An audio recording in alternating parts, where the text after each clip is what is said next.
ఆ కూటమికే కదా ఇప్పుడు సపోర్ట్ చేసేది. ఎన్డీఏ ఆదాని గారు సపోర్ట్ చేస్తున్నారండి.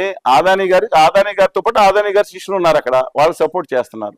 ఇప్పుడు ఎన్డీఏకు సపోర్ట్ చేస్తున్నటువంటి కూటమి ఇక్కడ ఉంది, ఎలా వస్తది ప్రత్యేక హోదా?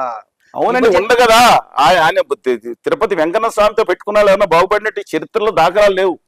తిరుపతి వెంకన్న స్వామి దగ్గర చేరి ఆయన హామీ ఇచ్చాడు కదా, గౌరవ ప్రధానమంత్రి గారు ఉన్న గౌరవనీయులు మోదీ గారు హామీ ఇచ్చారు. కానీ ఆదాని గారు ఒప్పుకుని ఉంటారు. పాపం ఇది తీయాలని మనసు సంఘర్షణ పడతానే ఉంటుంది మోడీ గారికి. నేను వెంకటస్వామి దగ్గర ఇచ్చాను, తర్వాత 2 సార్లు వెళ్ళి మొక్కున్నాను. ఆయన అంటారు నేను మొక్కున్నాను స్వామి నన్ను క్షమించండి. స్వామి క్షమించడు, ప్రజలకు న్యాయం చేసి. కానీ ఆదాని గారు ఓ పక్కన ప్రజలు స్వామికి ఇచ్చింది, నేను తను శంకుస్థాపన చేసిన ఇది మనసు నలిగిపోతా ఉంటుంది పాపం. ఓ పక్కన ఆదాని గారు వినాలా, ఇక్కడ ప్రజలకు ఇచ్చిన హామీ ఏదో రోజు ఆయనకు అర్థం అవుద్ది, ఆయన నిజాయితీకి తెలుసుకుంటారు. లేదంటే ఈయన వచ్చిన నితిన్ గడ్కరీ గారు వచ్చిన రాజధాని సహకారం పూర్తిగా అవుతుంది, కేంద్ర ప్రభుత్వ సహకారం జరుగుతుందనే భావిస్తున్నాను. వీటి ఖచ్చితంగా నేను వచ్చే 3-4 సంవత్సరాల్లో ఫస్ట్ ఫేజ్ నగర నిర్మాణం అవుతుందనే భావిస్తున్నాను. Let us think positively. ఆదానికి బీజేపీకి సంబంధం ఏంటి? బీజేపీకి అంటే నేను బీజేపీని గౌరవిస్తానని చెప్పాను. మదన్ మోహన్ మాలవీయ గారు పెట్టిన 1917 పెట్టిన హిందూ మహాసభ ఏదైతే ఉందో, ఆ మహాసభతో 1952లో దాన్ని భారతీయ జనసంఘ చేసి ఎన్నికల్లో పోటీ చేశారు. 1977లో దాన్ని పక్కన పెట్టి దాన్ని తీసుకొచ్చి భారతీయ లోక్దళ్ జనతా పార్టీలో విలీనం చేశారు. 1940లో అద్వానీ గారు వీళ్ళందరూ అధ్యక్షుల పార్టీ వచ్చింది.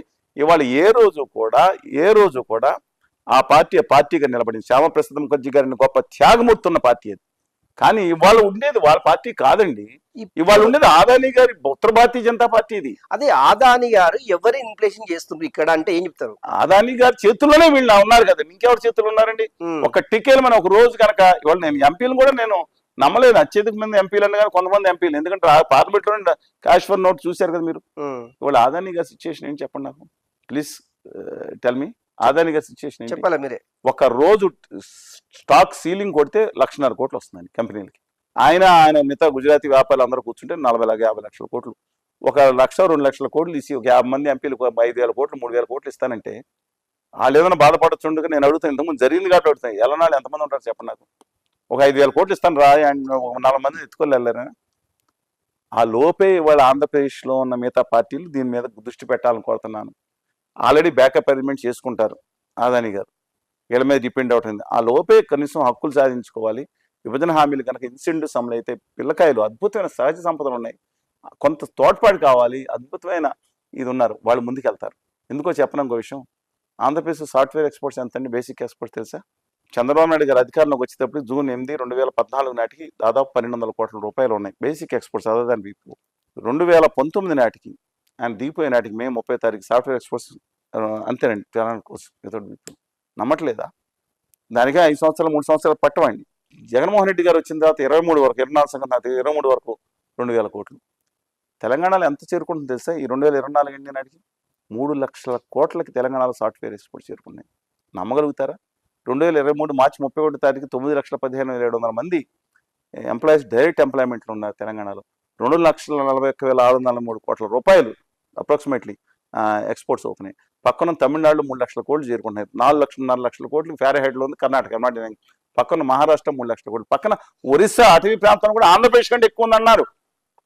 అంటే ఎవరి లోపం? వీళ్ళు విభజన హామీల మీద దృష్టి పెట్టకుండా, ఆ ఇన్సెంటివ్స్ మీద దృష్టి పెట్టకుండా, ఇప్పుడు అస్సాంలో కార్ల కంపెనీ ఇక్కడ కారు వస్తుంది, ఇంకోటి వస్తుంది, మంచి పని జరిగింది. కానీ దాంట్లో మన కంపారిజన్ ఏంటంటే 9-10 లక్షల కోట్లు అని పెట్టుకుంటే నేను చెప్పిన దాంట్లో నా వాదనలో వాస్తవం లేదా?